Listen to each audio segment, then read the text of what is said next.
یہی معاملہ پاکستان میں ہو رہا ہے۔ اس اعتبار سے واقعہ یہ ہے کہ یہ سزا ہے اللہ کی طرف سے، اور اخلاق کا جو دیوالہ نکلا ہے۔ دوائیوں میں شاید دنیا میں کوئی قوم نہ ہو جو دوائیوں میں ملاوٹ کرتی ہو۔ کوئی غریب عورت ہو سکتا ہے گھر کے برتن بیچ کر آئی ہو اور اپنے بچے کے لیے یا اپنے شوہر کے لیے دوا لے کر جا رہی ہو، اور 15 روپے کا ایک کیپسول اس نے خریدا ہو، لیکن اس کیپسول میں چاک بھرا ہوا اور کچھ نہیں۔ یہ کام سلطنت خدا داد پاکستان میں ہو رہا ہے۔ میں صرف اس ایک مثال پر اکتفا کر رہا ہوں، زیادہ وقت نہیں ہے۔ اخلاق کا دیوالہ نکل چکا ہے۔ وہ قوم جو ایک قوم تھی ہندو کے مقابلے میں اب قومیتوں میں تقسیم ہو چکی، دونوں نفاق و تمام و کمال نظر آ رہے ہیں، نفاق باہمی، نفاق عملی، نفاق اخلاقی۔ اب اس کے لیے ضروری ہے، پاکستان کے دفاع کے لیے یہ بھی ضروری ہے کہ فوجوں کو مستحکم رکھیے۔ اعدوا لهم ما استطعتم، ہر ممکن دفاعی اسلحہ فراہم کیا جائے، حرب و ضرب کی پوری قوت بلکہ بڑھایا جائے۔ اور سلسلے میں ڈنکے کی چوٹ کہہ رہا ہوں، بے نظیر نے کہا ہے اللہ کرے کہ جھوٹ ہو، لیکن یہ کہ اگر واقعہ یہ ہے کہ ہماری حکومت نے کوئی خفیہ معاہدہ امریکہ سے کر لیا ہے کہ خفیہ طور پر وہ اپنے ایٹمک پلانٹس کا معائنہ کرا دے گی، تو یہ اس ملک سے غداری ہوگی۔ ہمیں اپنے تحفظ کے لیے ہر ممکن صورت، یہ اللہ کا حکم ہے، اعدوا لهم ما استطعتم من رباط الخیل، جو بھی سامان ہے وہ بھی فراہم کرو، اور گھوڑے بھی تیار رکھو، ترہبون بہ عدوکم وعدو اللہ، تاکہ تم ڈرا سکو، ہیبت طاری کر سکو اپنے دشمنوں پر بھی، اللہ کے دشمنوں پر بھی۔ یہ سارے کام ہمیں کرنے ہیں۔ اس کے ساتھ ہی دوستوں سے معاہدے کیجئے۔ چین کے ساتھ معاہدہ سب سے اہم ہے، اس لیے کہ ایک ہی ایٹمی طاقت ہے جو اس وقت امریکہ اور یہودیوں کے تسلط سے باہر ہے۔ باقی بھارت کے ساتھ جو پینگیں بڑھ رہی ہیں، بھارت نے جس طرح ان کا سارا معاشی نظام جو کا تو قبول کر لیا ہے، جس طرح اس نے ملٹی نیشنل جو کارپوریشنز ہیں ان کے لیے اپنی مارکیٹ کھول دی ہے، اب وہ تو ان کے لیے کوئی اجنبی ملک نہیں رہا، اس کی وہ غیر جانبداری ختم ہوئی۔ میرے اسلام کو اب قصہ ماضی سمجھو، لہذا اس کا نتیجہ وہی ہے، ہنس کے وہ بولی کہ پھر مجھ کو بھی راضی سمجھو۔ تو امریکہ اب ہندوستان سے، بھارت سے تو راضی ہے۔ اب تو ایک ہی ہے جو کھٹک رہا ہے، ایٹمی طاقت جو مبینہ طور پر اور جو کہ مسلمہ طور پر ایٹمی طاقت ہے، جو ابھی باہر ہے۔ ایک دستمرد سے تیری حالی بچا ہوا تھا، کچھ پتہ نہیں کب اس کو بھی چرکا لگ جائے۔ ایک حادثہ اس پر گزر چکا ہے، لیکن یہ کہ ابھی وہ قائم ہے، وہ چین ہے۔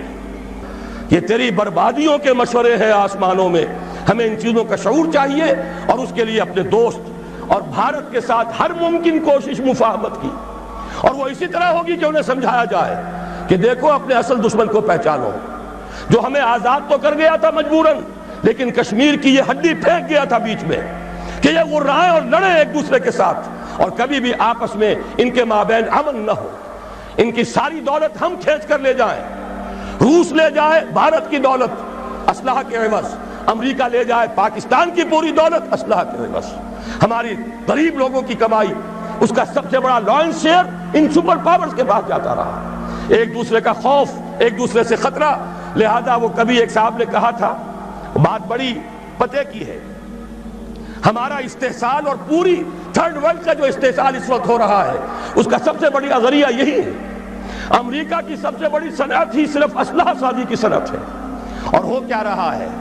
ایک دفعہ ایک صاحب نے اعداد و شمار کے حوالے سے بتایا، پورے حیدرآباد ڈویژن جو ہمارا کاٹن گروئنگ بڑا ہی عمدہ علاقہ ہے، وہ جتنی روئی پیدا کرتا ہے، وہ ساری روئی دے کر ہم صرف ایک F-16 جہاز لے کر آ جاتے ہیں، اور وہ F-16 جہاز اس کا ایک پرزہ بھی اگر ناکارہ ہو جائے اور جو اصل مالک ہیں وہ اسے ریپلیس کرنے کے لیے تیار نہ ہو، تو وہ ہمارے لیے بالکل بیکار، وہ تو پھر جائے گا کہیں کباڑیوں کے ہاں جا کر بکے گا، اس کا کوئی مصرف نہیں۔ یہ ہوتا رہا ہے 40 برس 45 برس، اور اس میں یہ کہ اس بات کا پورا اندیشہ ہے، بلکہ یہ کہ زائنسٹ لابی کا پروگرام یہ ہے کہ پاکستان کے بھی ٹکڑے کرائیں اور بھارت کے بھی ٹکڑے کرائیں، تاکہ کوئی طاقت نہ رہ جائے جو ان کو کویسچن کر سکے۔ ہمیں یہ احساس اور شعور بھارتیوں کے اندر پیدا کرنا ہے کہ ہم اس کا بیٹھ کر معاملہ کریں، اس کا حل نکالیں، جو وعدے کیے تھے انہیں اب جو تم نے تاکہ نسیان پر رکھ دیا تھا ان کو پورا کرو، اور خدا کے لیے آپس میں لڑ مرنے کی بجائے اپنے اصل دشمن کو پہچانو۔ لیکن ان سب پر مستضاد اصل میں جو ہمارے لیے دفاع ہے وہ تو یہ ہے کہ اللہ کی طرف سے ہمارا دفاع ہو، اور اللہ کا یہ وعدہ ہے، سورہ حج میں فرمایا گیا ان اللہ یدافع عن الذین آمنوا ان اللہ لا يحب كل کفار اثیم كل خوان کفور اذن للذین یقاتلون بانہم ظلموا وان اللہ علی نصرہم لقدیر۔ اللہ مدافعت کرے گا اہل ایمان کی طرف سے، اللہ تعالیٰ جو ہے خود مدافع ہوگا۔ اللہ تعالیٰ کو کفر پسند نہیں ہے، خائن پسند نہیں ہے، ناشکر اور کافر پسند نہیں ہے۔ یہ تو مسلمان میدان میں نہ ہو تو بات دوسری ہے، پھر وہ کافروں میں دیکھے گا کس کے اندر زیادہ صلاحیت ہے، اس کو زمین کا قبضہ دے دے گا۔ لیکن مسلمان ہوں، ثابت کر دیں کہ ایمان اور عمل صالح کا حق ادا کرنے والے مسلمان ہیں، تو کیسے ممکن ہے اللہ کو ان سے کوئی محبت نہیں؟ پھر تو اللہ تعالیٰ دفاع کرے گا اپنے ان بندوں کی طرف سے، اور اللہ تعالیٰ ان کی نصرت پر قدیر ہے، اس کی قدرت رکھنے والا ہے۔ جب تک کہ یہ دفاع ہمارے شامل حال نہیں ہوگا، اور وہ کیسے ہوگا؟ جب کہ ہم اللہ کے خلاف جو جنگ کر رہے ہیں اسے بند کریں، اللہ کے ساتھ مفاہمت کریں، مصالحت کریں، صلح کریں۔ یہ سمجھ لیجئے اسلام کے معنی کیا ہے، گردن نہادن۔ اگر کوئی مقابلہ تھا سپر انداختن، سپر ڈال دینا۔ اللہ کے سے اگر کوئی جنگ تھی، کوئی تصادم تھا، ہتھیار پھینک دینا، یہی تو اسلام ہے۔ ہمیں چاہیے بحیثیت قوم، بحیثیت ملک، ہم اللہ تعالیٰ سے جنگ بند کریں، اس کے سامنے اپنے ہتھیار پھینک دیں، اس کی اطاعت قبول کریں، تو اللہ ہمارے دفاع کا ضامن ہے۔ ان اللہ یدافع عن الذین آمنوا ان اللہ لا يحب كل خوان کفور۔